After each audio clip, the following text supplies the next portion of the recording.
দাম বাড়িয়ে বাজারে ফিরল লুকানো সোয়াবিন তেল। সমকাল পত্রিকার প্রধান শিরোনাম এটি। এতে বলা হয়েছে, গতকাল সোমবার দাম বাড়ানোর এক ঘোষণায় আচমকা বাজার থেকে হারিয়ে যাওয়া লুকানো তেলের বোতল ফিরেছে দোকানে দোকানে। সেজেছে থরে থরে। বাজারে এখন বোতলজাত সোয়াবিনের অভাব নেই। কিছু অসাধু ব্যবসায়ী সোয়াবিন কাণ্ড ঘটিয়ে নিজেরাই প্রমাণ করে দিলেন, এই কারসাজিতে তারাই ছিলেন। সংকট দেখিয়ে সরকারকে চাপে ফেলে একদিকে সোয়াবিন তেলের দাম বাড়িয়েছেন, অন্যদিকে এই কদিন নানা অপকৌশলে ক্রেতাদের থেকে বেশি মূল্য নিয়েছেন।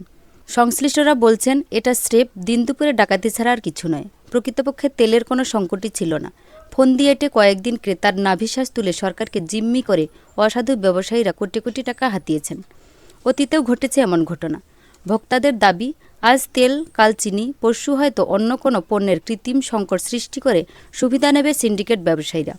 তাতে একদিকে ভোক্তাদের খরচ বাড়বে, অন্যদিকে সরকারও চাপে পড়বে। তাই এখন যেসব তেলের বোতল বাজারে সরবরাহ করা হচ্ছে, সেগুলো কখন আমদানি করা হয়েছে, আমদানির দর কত ছিল, কবে নাগাদ বাজারজাত করা হয়েছে, এসব তথ্য খতিয়ে দেখতে হবে। একই সঙ্গে বাজারে প্রতিযোগিতা তৈরি করতে ছোট ব্যবসায়ীর জন্য সৃষ্টি করতে হবে আমদানির সুযোগ। আজকের মতো এখানেই। সবাইকে অনেক ধন্যবাদ।